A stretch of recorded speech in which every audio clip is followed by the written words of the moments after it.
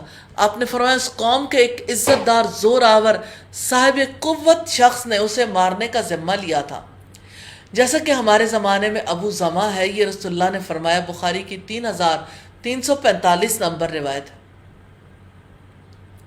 فَكَيْفَ كَانَ عَذَابِي وَنُذُرْ، پھر کیسا تھا میرا عذاب اور کیسا تھا میرا ڈرانا۔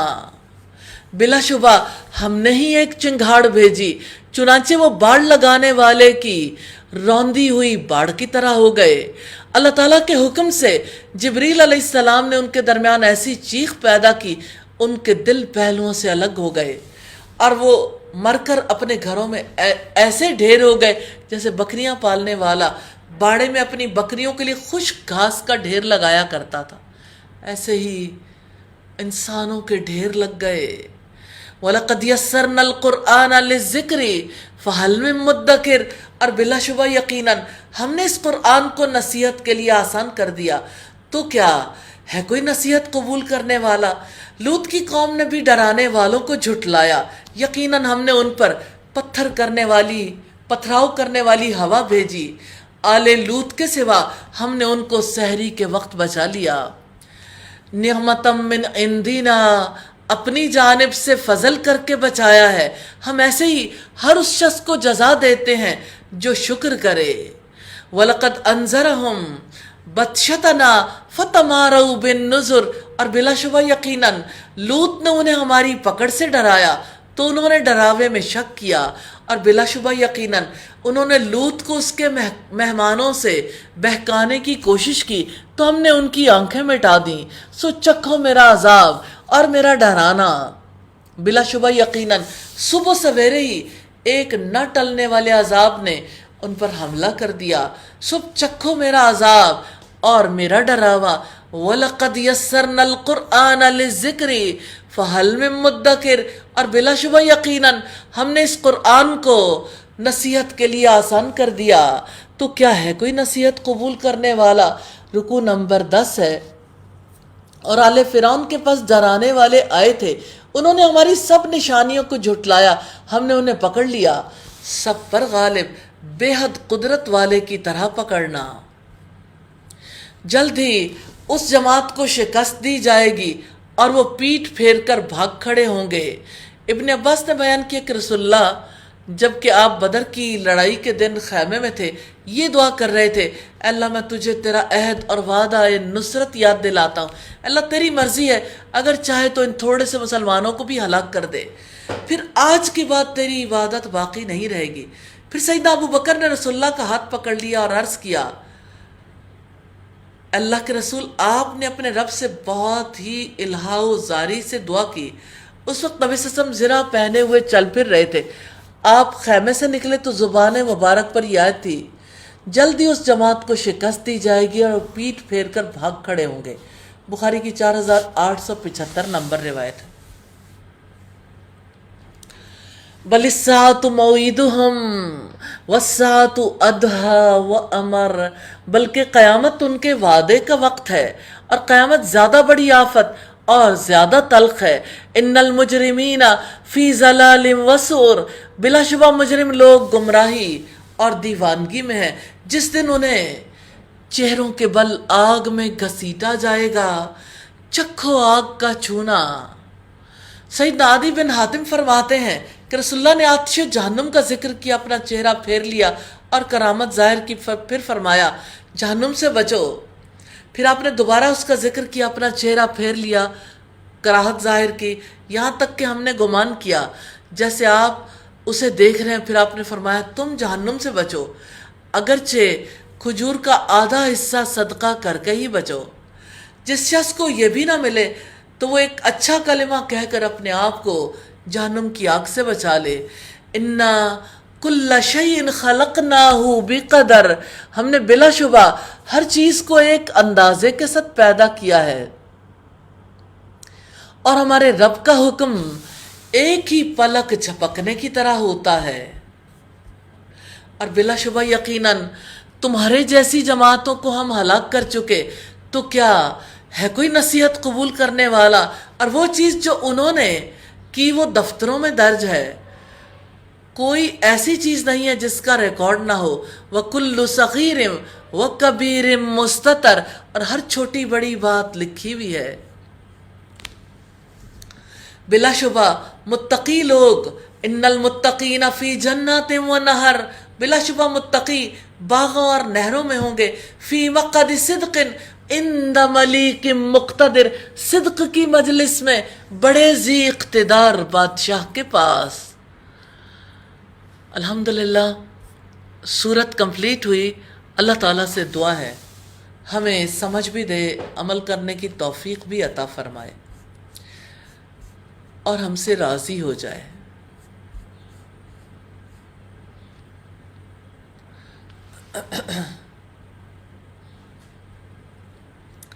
اللہ کے پاک نام سے سورہ الرحمن کا آغاز کرتے ہیں۔ اس سورت کا نام پہلی آیت الرحمن سے ماخوذ ہے۔ اس سورت میں اللہ تعالیٰ کی عظیم نعمتوں کا ذکر آیا ہے، جس کا منبع ذات باری تعالیٰ کی صفت رحمت ہے۔ سیدنا انس سے مروی ہے کہ اللہ کے رسول صلی اللہ علیہ وسلم 9 رکعت نماز وتر ادا کرتے تھے، پھر جب آپ بڑی عمر کو پہنچے اور بھاری بدن والے ہو گئے تو آپ 7 رکعت نماز وتر ادا کیا کرتے تھے، اور 2 رکعت بیٹھ کر نماز پڑھتے اور ان میں سورہ الرحمن اور سورہ واقعہ کی تلاوت کیا کرتے تھے۔ یہ مکی سورت ہے، اس کی 78 آیات اور 3 رکوع ہیں۔ سورت کا پہلا رکوع پارے کا 11واں رکوع ہے۔ بسم اللہ الرحمن الرحیم، اللہ تعالیٰ کے نام سے جو وسیع رحمت والا نہایت رحم والا ہے۔ الرحمن، وسیع رحمت والے نے، علم القرآن، قرآن کی تعلیم دی ہے۔ جتنی نعمتیں رب نے عطا کی ان میں سب سے قیمتی نعمت قرآن ہے۔ اللہ تعالیٰ نے اپنے بندوں پر رحم فرمایا اور قرآن جیسی نعمت عطا کی۔ اگر رب کی رحمت نہ ہوتی تو انسان کے لیے کتنا مشکل تھا کہ وہ محض اپنی عقل سے اللہ تعالیٰ کی خوشی کے سارے کاموں کو جان پاتا اور اس کی ناراضگی کے سارے کاموں کو جان پاتا۔ الحمدللہ اس نے وسیع رحمت کی وجہ سے قرآن کی تعلیم دی۔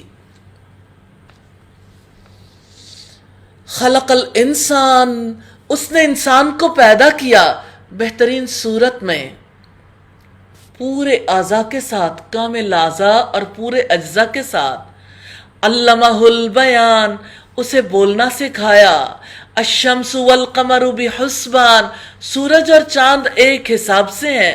والنجم والشجر یسجدان، اور بے تنے کے پودے اور درخت سجدہ کر رہے ہیں۔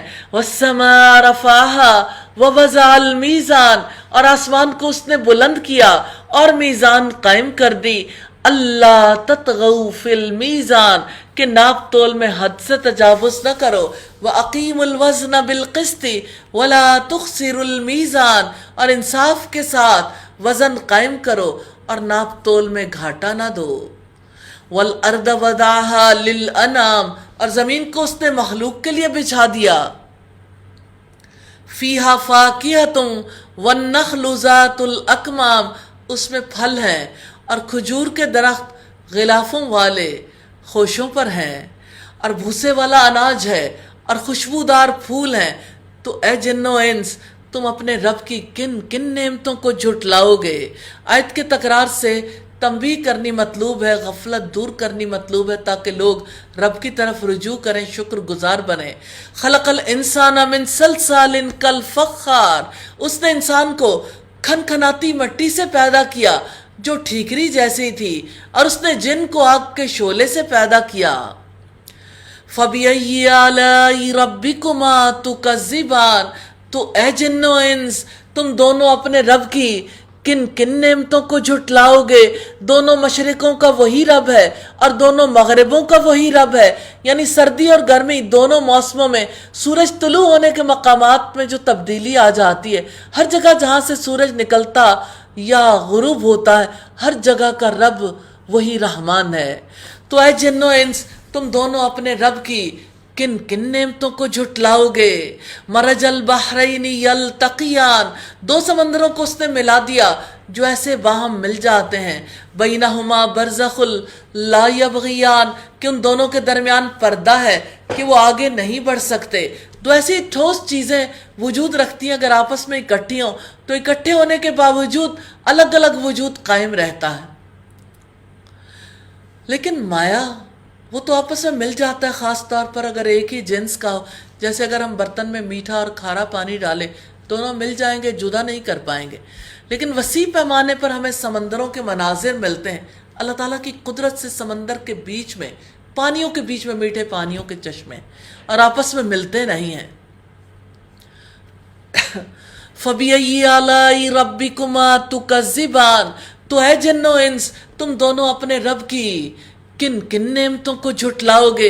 اللہ تعالیٰ نے کھارے اور میٹھے پانیوں کے الگ الگ فوائد انسانوں کو پہنچائے ہیں، ان انعامات کو جھٹلایا نہیں جا سکتا۔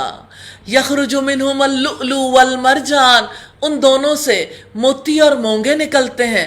تو اے جن و انس تم دونوں اپنے رب کی کن کن نعمتوں کو جھٹلاؤ گے؟ اور سمندر میں پہاڑوں جیسے بلند کھڑے جہاز اسی کے ہیں۔ وہ سمندر جہاں سوئی ڈالیں تو ڈوب جائے، وہاں بڑے بڑے شہر سمندری جہازوں کی صورت میں موجود رہتے ہیں۔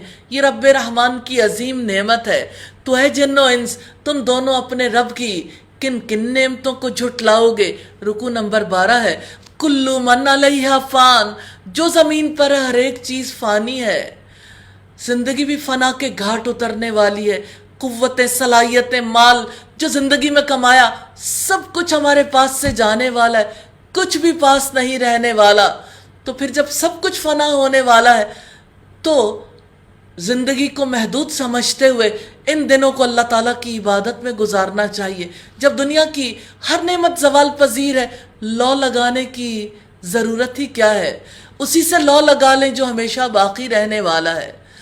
جب ہر چیز فانی ہے تو جو مصیبت آئے اس پر صبر کرنا چاہیے، کیونکہ اس دنیا میں نہ ہمیشہ کے لیے خوشی ملتی ہے، نہ ہمیشہ کے لیے غم ملتا ہے۔ ہر چیز فنا کے گھاٹ اترنے والی ہے، اور انشاءاللہ یہ وبا بھی فنا کے گھاٹ اترنے والی ہے۔ وَيَبْقَى وَجْهُ رَبِّكَ ذُو الْجَلَالِ وَالْإِكْرَامِ، اور آپ کے رب ہی کا چہرہ باقی رہ جائے گا جو بڑی شان والا اور عزت والا ہے۔ کتنے چہرے ہیں جن کی خوشی کے لیے ہم زندگی میں سب کچھ کرتے ہیں، وہ سارے چہرے مٹ جانے والے ہیں۔ کتنے چہرے اس جہان سے مٹ گئے، چلے گئے، ہمارے پیاروں کے چہرے، ایک اللہ کے چہرے کے سوا ہر چہرہ مٹ جانے والا ہے۔ ابن عباس کہتے ہیں کہ نبی صلی اللہ علیہ وسلم کہا کرتے تھے، اعوذ بعزتک الذی لا الہ الا انت الذی لا یموت والجن والانس یموتون، تیری عزت کی پناہ مانگتا ہوں کہ کوئی معبود تیرے سوا نہیں، تیری ایسی عزت ہے جسے موت نہیں، اور جن اور انسان سب موت کے گھاٹ اتر جائیں گے۔ تو اے جن و انس تم دونوں اپنے رب کی کن کن نعمتوں کو جھٹلاؤ گے؟ آسمانوں میں اور زمین میں جو بھی ہے سب اسی سے مانگ رہا ہے۔ وہ روزانہ ایک نئی شان میں ہے، کوئی زندگی مانگ رہا ہے، کوئی صحت مانگ رہا ہے، کوئی اولاد مانگ رہا ہے۔ ہر ایک کے پاس اس سے مانگنے کے لیے بہت کچھ ہے، سب محتاج ہیں، اور وہ کسی کا محتاج نہیں، اس کے خزانوں میں کبھی کمی نہیں آتی۔ تو اے جن و انس تم دونوں اپنے رب کی کن کن نعمتوں کو جھٹلاؤ گے؟ اے دو بھاری گروہو، ہم جلدی تمہارے لیے فارغ ہوئے چاہتے ہیں۔ تو اے جن و انس تم دونوں اپنے رب کی کن کن نعمتوں کو جھٹلاؤ گے؟ یا معاشر الجن والانس ان استطعتم ان تنفذوا من اقطار السماوات والارض فانفذوا لا تنفذون الا بسلطان۔ اے گروہ جن و انس، اگر تم آسمانوں اور زمین کے کناروں سے نکل سکتے ہو نکل جاؤ، کسی غلبے کے سوا تم نہیں نکلو گے۔ کون سا جہان ہے جہاں جا کر اللہ تعالیٰ کی نافرمانی کر سکتے ہیں؟ یہ جہان تو اللہ تعالیٰ کی تخلیق ہے، جو بھی بنایا اسی نے بنایا، یہ وجود اسی نے بنایا، یہ صلاحیتیں اسی نے دیں، یہ مال اسی نے دیا، سب اس کی عطا ہے۔ بھاگ کر کہاں جائیں گے؟ اس سے بھاگ کر کون سا جہان ہے جو ہمیں پناہ دے گا؟ ہر جگہ اسی کا قبضہ ہے، اسی کی بادشاہت ہے۔ فَبِأَيِّ آلَاءِ رَبِّكُمَا تُكَذِّبَانِ، تو اے جن و انس تم دونوں اپنے رب کی کن کن نعمتوں کو جھٹلاؤ گے؟ تم پر آگ کا شعلہ اور دھواں چھوڑ دیا جائے گا، پھر تم مقابلہ نہ کر سکو گے۔ جب کفار جہنم کے چنگھاڑنے کی آواز سنیں گے، مارے دہشت کے بھاگیں گے، جدھر جائیں گے فرشتوں کو صفے باندھے پائیں گے، اپنی پہلی جگہ پر لوٹ آئیں گے۔ استغفر اللہ۔ فَبِأَيِّ آلَاءِ رَبِّكُمَا تُكَذِّبَانِ، تو اے جن و انس تم دونوں اپنے رب کی کن کن نعمتوں کو جھٹلاؤ گے؟ پھر جب آسمان پھٹ جائے گا تو وہ سرخ چمڑے جیسا سرخ ہو جائے گا۔ تو اے جن و انس تم دونوں اپنے رب کی کن کن نعمتوں کو جھٹلاؤ گے؟ پھر اس دن نہ کسی انسان سے اور نہ کسی جن سے اس کے گناہ کا پوچھا جائے گا۔ تو اے جن و انس تم دونوں اپنے رب کی کن کن نعمتوں کو جھٹلاؤ گے؟ مجرموں کو ان کی علامت ہی سے پہچان لیا جائے گا، پھر انہیں ان کے پیشانی کے بالوں اور قدموں سے پکڑا جائے گا۔ تو اے جن و انس تم دونوں اپنے رب کی کن کن نعمتوں کو جھٹلاؤ گے؟ یہ وہی جہنم ہے جس کو مجرم لوگ جھٹلایا کرتے تھے۔ یطوفون بینہا وبین حمیم آن، اس کے اور کھولتے گرم پانی کے درمیان میں وہ چکر کھاتے رہیں گے۔ پس اے جن و انس تم دونوں اپنے رب کی کن کن نعمتوں کو جھٹلاؤ گے؟ رکوع نمبر 13 ہے۔ وَلِمَنْ خَافَ مَقَامَ رَبِّهِ جَنَّتَانِ، اور جو اپنے رب کے سامنے کھڑا ہونے سے ڈر گیا اس کے لیے 2 باغ ہیں۔ جو شخص حساب کتاب سے اپنے رب کے سامنے کھڑا ہونے سے ڈرتا ہے، فرائض کی پابندی کرتا ہے، گناہوں سے بچتا ہے، اس کا رب اسے 2 جنتیں دے گا، ایک ترک معاصی نافرمانیاں چھوڑنے کے بدلے، دوسری اعمال صالح کے بدلے۔ ایک کا نام جنت عدن ہے، دوسرے کا نام جنت نعیم ہے۔ فَبِأَيِّ آلَاءِ رَبِّكُمَا تُكَذِّبَانِ، تو اے جن و انس تم دونوں اپنے رب کی کن کن نعمتوں کو جھٹلاؤ گے؟ ذواتا افنان، دونوں ہی بہت شاخوں والے ہیں۔ تو اے جن و انس تم دونوں اپنے رب کی کن کن نعمتوں کو جھٹلاؤ گے؟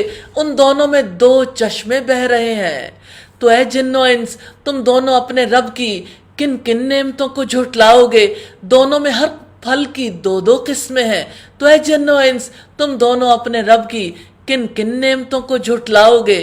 2 مسندوں پر تکیہ لگائے ہوئے ہوں گے جن کے استر موٹے ریشم کے ہوں گے، اور دونوں باغوں کے تر و تازہ پھل بالکل ہی قریب ہوں گے۔ تو اے جن و انس تم دونوں اپنے رب کی کن کن نعمتوں کو جھٹلاؤ گے؟ ان میں نیچی نگاہ والی عورتیں ہوں گی جنہیں ان سے پہلے کسی انسان یا جن نے چھوا تک نہیں۔ تو اے جن و انس تم دونوں اپنے رب کی کن کن نعمتوں کو جھٹلاؤ گے؟ گویا کہ وہ عورتیں یاقوت اور مرجان ہیں، یعنی ان کے رنگ انتہائی سرخ و سفید ہوں گے۔ تو اے جن و انس تم دونوں اپنے رب کی کن کن نعمتوں کو جھٹلاؤ گے؟ هل جزاء الاحسان الا الاحسان، نیکی کا بدلہ نیکی ہی ہے۔ تو اے جن و انس تم دونوں اپنے رب کی کن کن نعمتوں کو جھٹلاؤ گے؟ اور ان 2 کے علاوہ اور بھی 2 باغ ہیں۔ تو اے جن و انس تم دونوں اپنے رب کی کن کن نعمتوں کو جھٹلاؤ گے؟ دونوں سیاہی مائل گہرے سبز ہیں۔ تو اے جن و انس تم دونوں اپنے رب کی کن کن نعمتوں کو جھٹلاؤ گے؟ ان دونوں میں جوش مارتے ہوئے 2 چشمے ہیں۔ تو اے جن و انس تم دونوں اپنے رب کی کن کن نعمتوں کو جھٹلاؤ گے؟ ان دونوں میں پھل اور کھجوروں کے درخت اور انار ہیں۔ تو اے جن و انس تم دونوں اپنے رب کی کن کن نعمتوں کو جھٹلاؤ گے؟ ان میں کئی خوبصورت عورتیں ہیں۔ تو اے جن و انس تم دونوں اپنے رب کی کن کن نعمتوں کو جھٹلاؤ گے؟ گوری سیاہ آنکھوں والی عورتیں خیموں میں روکی ہوئی ہیں۔ تو اے جن و انس تم اپنے رب کی کن کن نعمتوں کو جھٹلاؤ گے؟ ان سے پہلے کسی انسان اور کسی جن نے انہیں چھوا تک نہیں۔ تو اے جن و انس تم دونوں اپنے رب کی کن کن نعمتوں کو جھٹلاؤگے؟ نادر و نفیس خوبصورت سبز قالینوں پر تکیہ لگائے ہوئے ہوں گے۔ تو اے جن و انس، تم دونوں اپنے رب کی کن کن نعمتوں کو جھٹلاؤ گے؟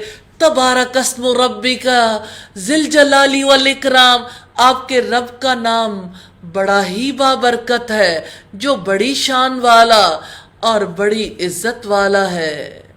سیدنا صوبان بیان کرتے ہیں کہ رسول اللہ صلی اللہ علیہ وسلم جب بھی نماز سے سلام پھیرتے 3 بار استغفار پڑھتے، پھر یہ دعا کرتے، اللہم انت السلام و منک السلام تبارکت یا ذی الجلال والاکرام۔ الحمدللہ سورہ الرحمن کمپلیٹ ہوئی۔ اللہ تعالی ہمیں اس کا حق ادا کرنے والا بنائے، سیکھنے والا۔ اللہ تعالیٰ کی رحمتوں کو یاد کرنے سے انسان کے غم دور ہوتے ہیں، بیماریاں دور ہوتی ہیں۔ یا اللہ ہر وقت رحمتیں یاد کرنے کی توفیق عطا فرما دے۔ اللہ کے پاک نام سے سورہ الواقعہ کا آغاز کرتے ہیں۔ یہ مکی صورت ہے، اس کے 3 رکوع اور 96 آیات ہیں۔ سیدنا عبداللہ بن عباس بیان کرتے ہیں کہ سیدنا ابو بکر نے عرض کی، اللہ کے رسول آپ تو بوڑھے ہو گئے ہیں۔ آپ نے فرمایا مجھے سورہ ہود، سورہ واقعہ، سورہ مرسلات، سورہ نبار، سورہ تکویر نے بوڑھا کر دیا ہے۔ ترمذی کی 3297 نمبر روایت۔ سورت کا پہلا رکوع پارے کا 14واں رکوع ہے۔ بسم اللہ الرحمن الرحیم۔ اللہ تعالیٰ کے نام سے جو وسیع رحمت والا، نہایت رحم والا ہے۔ اذا وقعت الواقعہ، جب واقع ہونے والی واقع ہو جائے گی، لیس لوقعتها کاذبہ، اس کے واقع ہونے میں کوئی جھوٹ نہیں ہے۔ خفضت الرافیہ، پست کرنے والی، بلند کرنے والی ہے۔ جب زمین سخت ہلا دی جائے گی اور پہاڑ ریزہ ریزہ کر دیے جائیں گے، خوب ریزہ ریزہ کیا جانا، چنانچہ وہ اڑتا ہوا غبار بن کر رہ جائیں گے، اور تم 3 قسموں میں سے ہو جاؤ گے۔ پس دائیں ہاتھ والے کیا ہی خوب ہیں، دائیں ہاتھ والے، اور بائیں ہاتھ والے کیا ہی برے ہیں، بائیں ہاتھ والے۔ والسابقون السابقون، اور جو سبقت لے جانے والے ہیں وہ تو سبقت لے جانے والے ہی ہیں۔ اولئک المقربون، یہی لوگ مقرب ہیں۔ تیسری جماعت اللہ تعالیٰ کی رضا کے کاموں کی طرف سبقت کرنے والی ہوگی، یہ انبیاء، رسول، شہید اور صدیق ہوں گے۔ فی جنات النعیم، نعمت بھری جنتوں میں ہے۔ سلۃ من الاولین، پہلے لوگوں میں سے بڑی جماعت ہے۔ وقلیل من الآخرین، اور پچھلے لوگوں میں سے کم ہے۔ علی سرر موضونہ، سونے اور جواہرات سے بنے ہوئے تختوں پر ہوں گے، تکیہ لگائے ہوئے ان پر وہ آمنے سامنے بیٹھے ہوں گے۔ ان پر نوخیز لڑکے چکر لگائیں گے جو ہمیشہ لڑکے ہی رکھے جائیں گے۔ ان پر جاری چشمے کی شراب کے ساغر، سرائیاں اور جام پیش کریں گے۔ اس سے نہ وہ سر درد میں مبتلا ہوں گے اور نہ وہ بہکیں گے، اور پھل بھی جو وہ پسند کریں گے، اور پرندوں کا گوشت بھی جس کی وہ خواہش کریں گے۔ اور گورے جسم، سیاہ بڑی بڑی آنکھوں والی عورتیں ہوں گی، گویا چھپا کر رکھے ہوئے موتی ہوں۔ ان کاموں کے بدلے جو وہ کیا کرتے تھے، نہ اس میں وہ بیہودہ گفتگو سنیں گے اور نہ کوئی گناہ میں ڈالنے والی بات، مگر یہ کہنا سلام ہے، سلام ہے۔ وَأَصْحَابُ الْيَمِينِ مَا أَصْحَابُ الْيَمِينِ، اور دائیں ہاتھ والے کیا ہی خوب ہیں دائیں ہاتھ والے۔ فی صدر مخضود، وہ بیریوں میں ہوں گے جن کے کانٹے دور کیے گئے ہیں۔ وَطَلْحٍ مَنضُود، اور تہ بتہ لگے ہوئے کیلوں میں ہوں گے۔ وَظِلٍّ مَمْدُود، اور پھیلی ہوئی چھاؤں میں۔ وَمَاءٍ مَسْکُوب، اور ایسے پانی میں جو گرایا جا رہا ہے۔ وَفَاكِهَةٍ كَثِيرَةٍ، اور کثیر پھلوں میں۔ لَا مَقْطُوعَةٍ وَلَا مَمْنُوعَةٍ، نہ ختم ہونے والے اور نہ روک دیے جانے والے۔ وَفُرُشٍ مَرْفُوعَةٍ، اور بلند مسندوں میں۔ بلا شبہ ہم نے انہیں نئے سرے سے پیدا کیا ہے، پس ہم نے انہیں کنواریاں بنایا ہے۔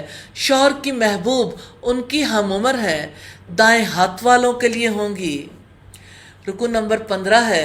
سلۃ من الاولین، پہلے لوگوں میں سے ایک بڑا گروہ ہے اور پچھلے لوگوں میں سے بھی ایک بڑا گروہ ہے۔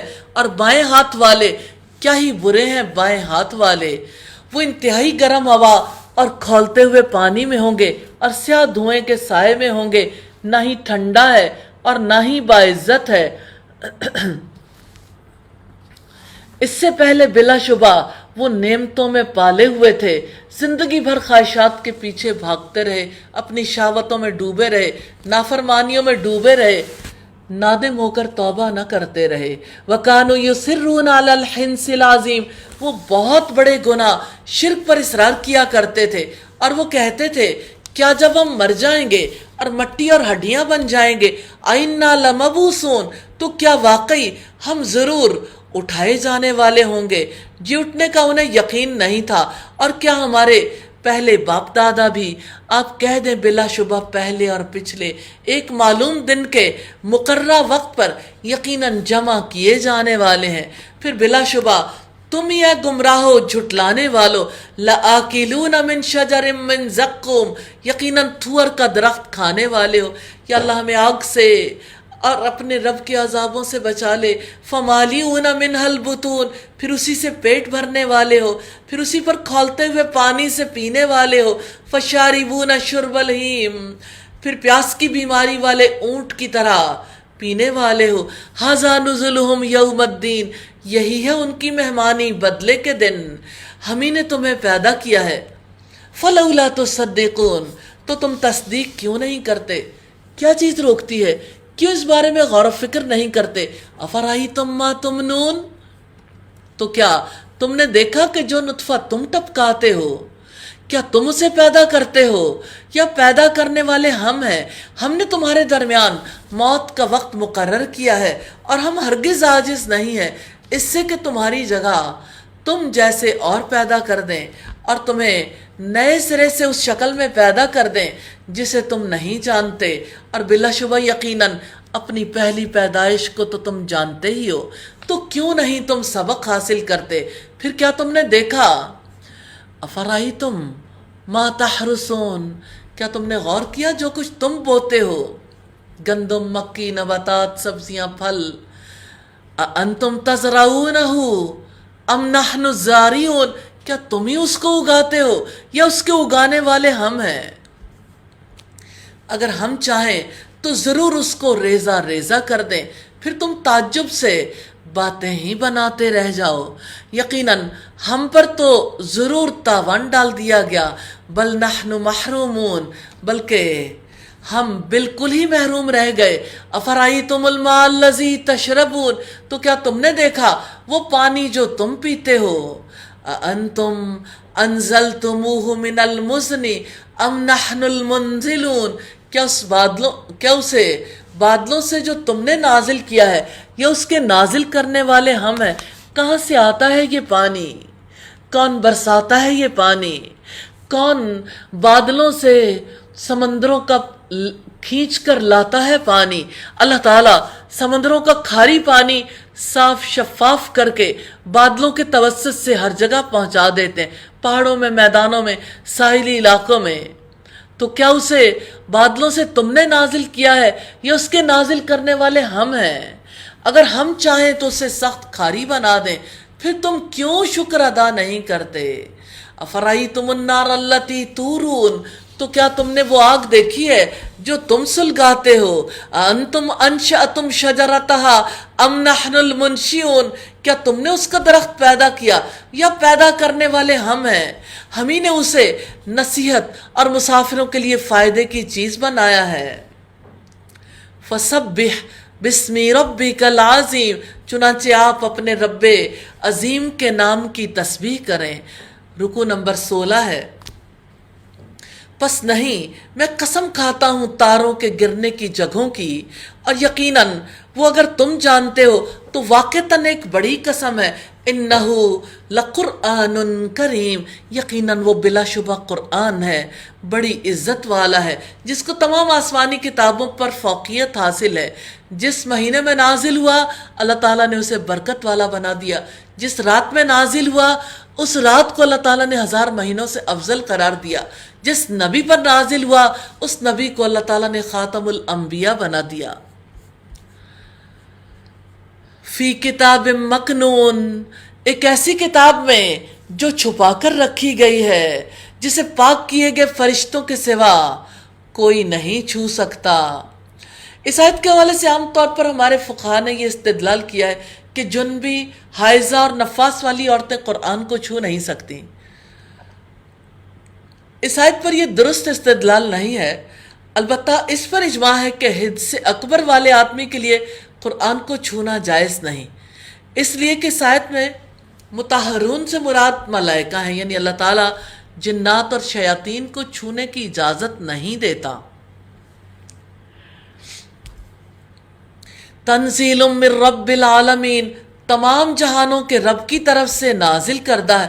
افبہذا الحدیث انتم مدہنون، تو کیا تم اس کلام سے بے تنائی برتنے والے ہو؟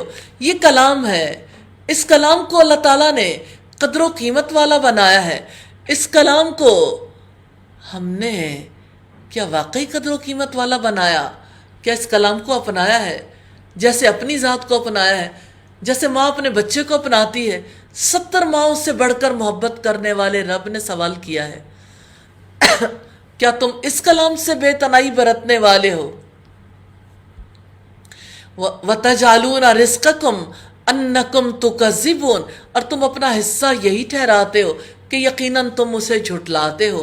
پھر کیوں نہیں جب جان حلق تک پہنچ جاتی ہے اور تم اس وقت دیکھ رہے ہوتے ہو، وَنَحْنُ أَقْرَبُ إِلَيْهِ مِنْكُمْ، اور ہم تم سے زیادہ اس کے قریب ہوتے ہیں لیکن تمہیں دیکھ نہیں سکتے۔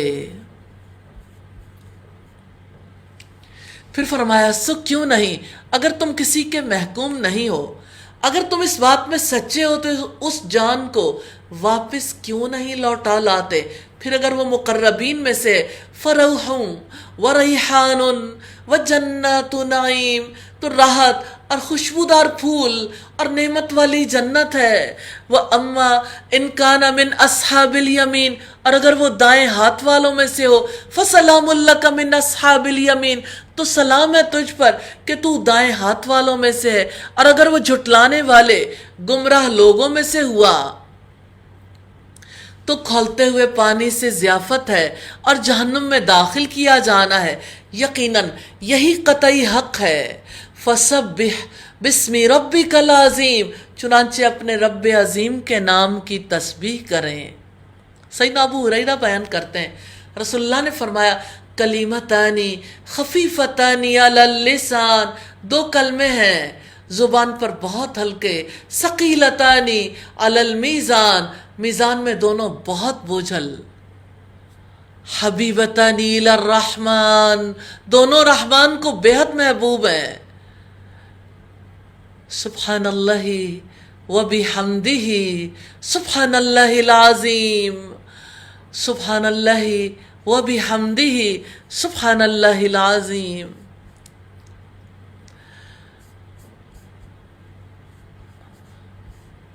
یہاں پر سورہ الواقعہ کمپلیٹ ہوئی، اللہ تعالیٰ قبول فرمائے۔ اللہ کے پاک نام سے سورہ الحدید کا آغاز کرتے ہیں۔ یہ مدنی سورت ہے، اس کے 4 رکوع اور 29 آیات ہیں۔ بسم اللہ الرحمن الرحیم، اللہ تعالیٰ کے نام سے جو وسیع رحمت والا نہایت رحم والا ہے۔ یہ پارے کا 17واں رکوع ہے جو سورت کا پہلا رکوع ہے۔ سبح للہ ما فی السماوات والارض، اللہ تعالیٰ کا پاک ہونا بیان کیا ہے، ہر چیز نے جو آسمانوں میں ہے اور جو زمین میں ہے، اور وہ سب پر غالب ہے، کمال حکمت والا ہے۔ لہو ملک السماوات والارض یحیی ویمیت، آسمانوں کی اور زمین کی بادشاہت اسی کے لیے ہے، وہی زندہ کرتا ہے اور وہی موت دیتا ہے، اور وہی ہر چیز پر پوری قدرت رکھنے والا ہے۔ وہی اول ہے، وہی آخر ہے، وہی ظاہر ہے، وہی باطن ہے، اور وہی ہر چیز کو خوب جاننے والا ہے۔ اللہ تعالیٰ کے اول ہونے سے مراد ہے اس سے پہلے کوئی نہ تھا، اور آخر ہونے سے مراد ہے اللہ کے بعد کوئی چیز نہیں۔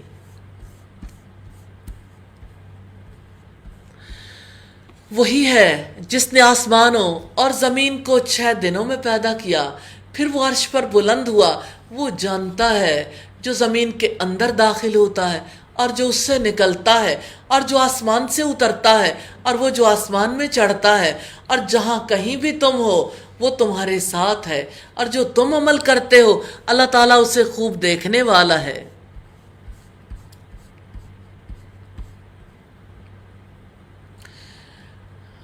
لہو ملک السماوات والارض، آسمانوں کی اور زمین کی بادشاہت اسی کے لیے، مالک ہے، مختار ہے، جو چاہتا ہے کہتا ہے، تمام کام اسی کی طرف لوٹائے جاتے ہیں، مالک ہے، بادشاہ ہے، بادشاہی مل جائے تو لوگ فیصلے کرتے ہیں، تو آسمانوں کی اور زمین کی بادشاہت اسی کے لیے، اور تمام معاملات اللہ تعالیٰ ہی کی جانب لوٹائے جاتے ہیں۔ وہ رات کو دن میں داخل کرتا ہے اور وہ دن کو رات میں داخل کرتا ہے، اور وہ سینوں کی باتوں کو خوب جاننے والا ہے۔ ایمان لاؤ اللہ تعالیٰ پر اور اس کے رسول پر، اور خرچ کرو اس میں سے جو اس نے تمہیں جانشیں بنایا ہے۔ چنانچہ تم میں سے جو لوگ ایمان لائے ہیں اور جنہوں نے خرچ کیا، ان کے لیے بہت بڑا اجر ہے۔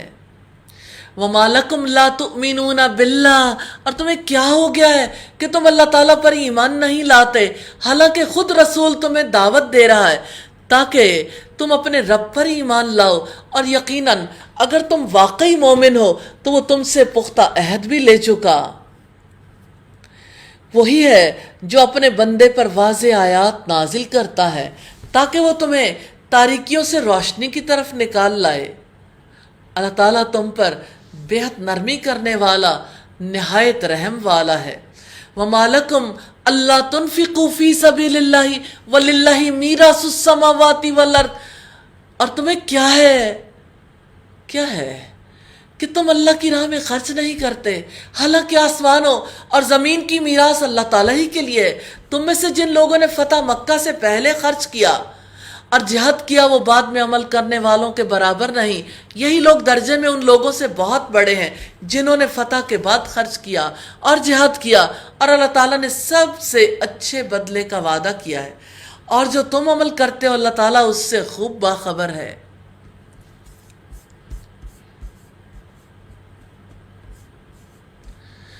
من ذا الذی یقرض اللہ قرضا حسنا، کون ہے جو اللہ تعالیٰ کو قرض حسنہ دے، یعنی انفاق کرے، صدقہ و خیرات کرے۔ خریم بن فاتق کہتے ہیں کہ رسول اللہ نے فرمایا، جو شخص اللہ کے راستے میں خرچ کرتا ہے اس کے لیے 700 گنا اجر لکھا جاتا ہے، تو وہ اسے 2 گنا دے۔ کون ہے جو اللہ کو قرض دے تو وہ اسے 2 گنا، کئی گنا تک اس کے لیے بڑھا دے، اور اسی کے لیے باعزت اجر ہے۔ جس دن آپ مومن مردوں اور مومن عورتوں کو دیکھیں گے کہ ان کا نور ان کے آگے آگے اور ان کے دائیں دوڑ رہا ہوگا۔ الیوم جنات تجری من تحتها الانہار خالدین فیہا، آج ایسے باغات کی تمہیں خوشخبری ہو جن کے نیچے نہریں جاری ہیں، اس میں ہمیشہ کے رہائشی ہو، یہی بڑی کامیابی ہے۔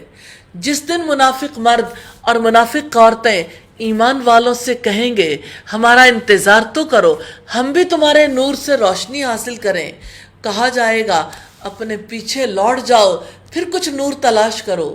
چنانچہ ان کے درمیان دیوار حائل کر دی جائے گی جس میں ایک دروازہ ہوگا، تو اس کے اندرونی حصے میں رحمت ہوگی اور اس کے بیرونی حصے میں اس کی طرف عذاب ہوگا۔ ینادونہم الم نکم معکم، وہ ان کو آواز دیں گے کہ ہم تمہارے ساتھ نہ تھے۔ وہ کہیں گے کیوں نہیں، لیکن تم نے اپنے آپ کو فتنے میں ڈالا اور تم انتظار ہی کرتے رہے، اور تم نے شک کیا اور فضول تمناؤں نے تمہیں دھوکہ دیا، یہاں تک کہ اللہ تعالیٰ کا حکم آ گیا اور اس دھوکے باز نے اللہ تعالیٰ کے بارے میں تمہیں دھوکہ دیا۔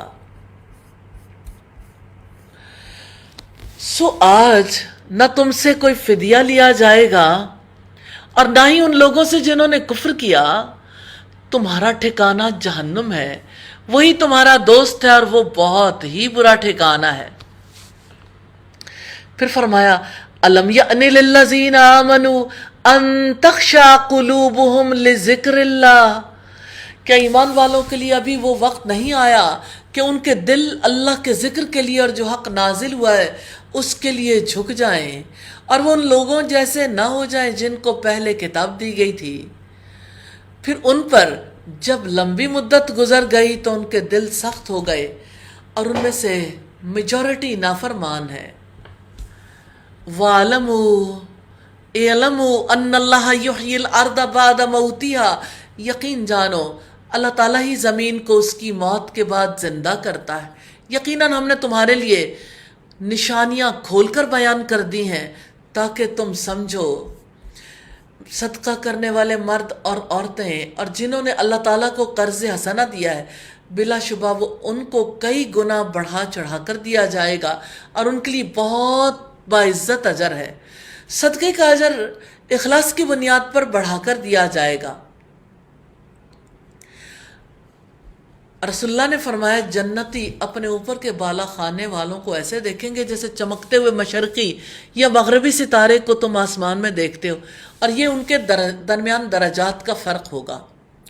اعلموا انما الحیات الدنیا لعب ولہو وزینۃ وتفاخر بینکم وتکاثر، جان لو بلا شبہ دنیا کی زندگی محض ایک کھیل، دل لگی اور زینت، اور تمہارا آپس میں فخر کرنا اور مال اور اولاد میں ایک دوسرے سے بڑھ جانے کی کوشش کرنا ہے۔ جیسے بارش کی مثال ہے کہ اس سے اگنے والی کھیتی کسانوں کو خوش کرتی ہے، اور اس کے مقابلے میں دیکھیے کسان جہاں خوش ہوتے ہیں تو جن کے گھر کچے ہیں، وہ جیسے کسی نے کہا بارشوں سے دوستی اچھی نہیں فراز، کچا تیرا مکان ہے کچھ تو خیال کیا کر۔ تو بات یہ ہے کہ ایک ہی جگہ پر برسنے والی بارش کے نتائج مختلف لوگوں کے لیے مختلف ہوتے ہیں۔ پھر وہ کھیتی پک جاتی ہے، آپ اس کو زرد دیکھتے ہو، پھر وہ چورا چورا ہو جاتی ہے، اور آخرت میں سخت عذاب بھی ہے اور اللہ تعالیٰ کی رضامندی بھی ہے، اور دنیا کی زندگی دھوکے کے سامان کے سوا کچھ بھی نہیں۔ دنیا کی مثال یوں ہے جیسے بارش اور اس کی پیداوار کسانوں کو اچھی لگتی ہے، پھر جب خشک ہو جاتی ہے زرد رنگ دیکھتے ہو بالکل چورا چورا ہو جاتی ہے۔ یہ دنیا بھی لہو و لعب سے عبارت ہے جس میں لوگوں کے دل اور بدن مشغول رہتے ہیں، ایسے ہی پوری زندگی گزار دیتے ہیں، ان کے دل اللہ کی یاد سے، قیامت کے وعدوں وعیدوں سے خالی ہوتے ہیں، اور لباس، کھانے پینے، بڑے بڑے گھروں، عمدہ سواریوں سے بلند ہو کر آخرت کے بارے میں سوچنے کی انہیں توفیق ہی نہیں ہوتی۔ وہ ایک دوسرے کے مقابلے میں اپنے حسب نسب اور کثرت مال اور اولاد پر فخر کرتے ہیں۔ سابقوا الی مغفرۃ من ربکم وجنۃ عرضھا کعرض السماء والارض، دوڑو دوڑو اپنے رب کی مغفرت اور اس جنت کی طرف جس کی چوڑائی آسمان اور زمین کی چوڑائی جتنی ہے، ان لوگوں کے لیے تیار کی گئی ہے جو اللہ تعالیٰ پر اور اس کے رسول پر ایمان لائے۔ یہ اللہ تعالیٰ کا فضل ہے، وہ جسے چاہتا ہے عطا کرتا ہے، اور اللہ تعالیٰ بڑے ہی فضل والا ہے۔ رب کی مغفرت کی طرف دوڑنے سے مراد خالص اور سچی توبہ اور نیک اعمال کی طرف بھاگ دوڑ کرنا ہے، کیونکہ یہی اعمال رب کی مغفرت کی طرف لے جاتے ہیں۔ ما اصاب من مصیبت فی الارض ولا فی انفسکم، کوئی مصیبت نہ زمین پر پہنچتی اور نہ ہی تمہاری ذات میں مگر اس سے پہلے کہ ہم اسے پیدا کریں وہ ایک کتاب میں ہے۔ یقیناً اللہ تعالیٰ پر یہ بہت آسان ہے۔ لِكَيْ لَا تَأْسَوْا عَلَىٰ مَا فَاتَكُمْ وَلَا تَفْرَحُوا بِمَا آتَاكُمْ، تاکہ تم اس پر غم نہ کرو جو تمہارے ہاتھ سے نکل جائے، اور جو تمہیں وہ عطا کرے اس پر پھول نہ جانا، اور اللہ تعالیٰ کسی فخر کرنے والے سے محبت نہیں کرتا۔ وہ لوگ جو بخل کرتے ہیں اور لوگوں کو بھی بخل کا حکم دیتے ہیں، اور جو شخص منہ موڑ جائے تو بلا شبہ اللہ تعالیٰ بڑا بے پرواہ، بہت تعریفوں والا ہے۔ یا منہ پھیرنے سے مراد اللہ کی راہ میں خرچ کرنے سے منہ پھیرنا ہے۔ بلا شبہ یقیناً ہم نے اپنے رسولوں کو واضح دلیلوں کے ساتھ بھیجا، اور ان کے ساتھ ہم نے کتاب اور میزان بھی نازل کی تاکہ لوگ انصاف پر قائم رہیں، اور ہم نے لوہا اتارا جس میں سخت لڑائی کا سامان اور لوگوں کے لیے فوائد ہیں، اور تاکہ اللہ تعالیٰ جان لے کون بن دیکھے اس کی اور اس کے رسولوں کی مدد کرتا ہے۔ بلا شبہ اللہ تعالیٰ بڑی قوت والا، سب پر غالب ہے۔ اور اللہ تعالیٰ نے میزان اتاری، اس سے مراد ہے کہ اللہ تعالیٰ نے انصاف کا حکم دیا ہے۔ تو اللہ تعالیٰ نے کتاب اور لوہا اس لیے نازل فرمایا کہ وہ اس کے ذریعے سے آزمائش کا بازار گرم کرے تاکہ واضح ہو جائے کون حالت غیب میں اللہ تعالیٰ اور اس کے رسولوں کی مدد کرتے ہیں۔ رکوع نمبر 20 ہے وَلَقَدْ أَرْسَلْنَا نُوحًا وَإِبْرَاهِيمَ، اور بلا شبہ یقیناً ہم نے نوح اور ابراہیم کو بھیجا اور ہم نے ان کی اولاد میں نبوت اور کتاب رکھی، چنانچہ ان میں سے کوئی ہدایت اختیار کرنے والا تھا اور ان میں سے اکثر نافرمان تھے۔ جنہوں نے اس کی پیروی کی ان کے دلوں میں ہم نے نرمی اور مہربانی ڈال دی، اور رہبانیت کو انہوں نے خود ہی ایجاد کیا، ہم نے ان پر فرض نہیں کیا تھا مگر اللہ تعالیٰ کی رضامندی کی طلب میں انہوں نے اسے اختیار کیا، پھر انہوں نے اس کا لحاظ نہ رکھا جیسا کہ اس کے لحاظ رکھنے کا حق تھا، تو ان میں سے جو ایمان لائے ہم نے ان کا اجر ان کو عطا کیا اور ان میں سے اکثر نافرمان ہیں۔ یا ایھا الذین آمنوا اتقوا اللہ، اے ایمان والو اللہ تعالیٰ سے ڈرتے ہو، اس کے رسول پر ایمان لاؤ، وہ تمہیں اپنی رحمت میں سے 2 گنا حصہ عطا فرمائے گا اور تمہیں ایسی روشنی عطا کرے گا جس کو لے کر تم چلو گے اور وہ تمہیں بخش دے گا، اور اللہ تعالیٰ بے حد بخشنے والا نہایت رحم والا ہے۔ لِأَلَّا يَعْلَمَ أَهْلُ الْكِتَابِ اللہ يقدرون علی شیء من فضل اللہ، تاکہ اہل کتاب یہ نہ جانے کہ وہ اللہ تعالیٰ کے فضل میں سے کسی چیز پر اختیار نہیں رکھتے، اور فضل تو یقیناً اللہ تعالیٰ کے ہاتھ میں ہے، وہ جسے چاہتا ہے عطا فرماتا ہے، اور اللہ تعالیٰ بڑے فضل والا ہے۔ الحمدللہ رب العالمین۔ 27واں پارہ اور سورہ الحدید اختتام کو پہنچی۔ یا ارحم الراحمین، ہمیں عمدہ طریقے سے اسے پڑھنے کی توفیق عطا فرمانا۔ وآخر دعوانا ان الحمد للہ رب العالمین۔ سبحانک اللہم وبحمدک، نشہد ان لا الہ الا انت۔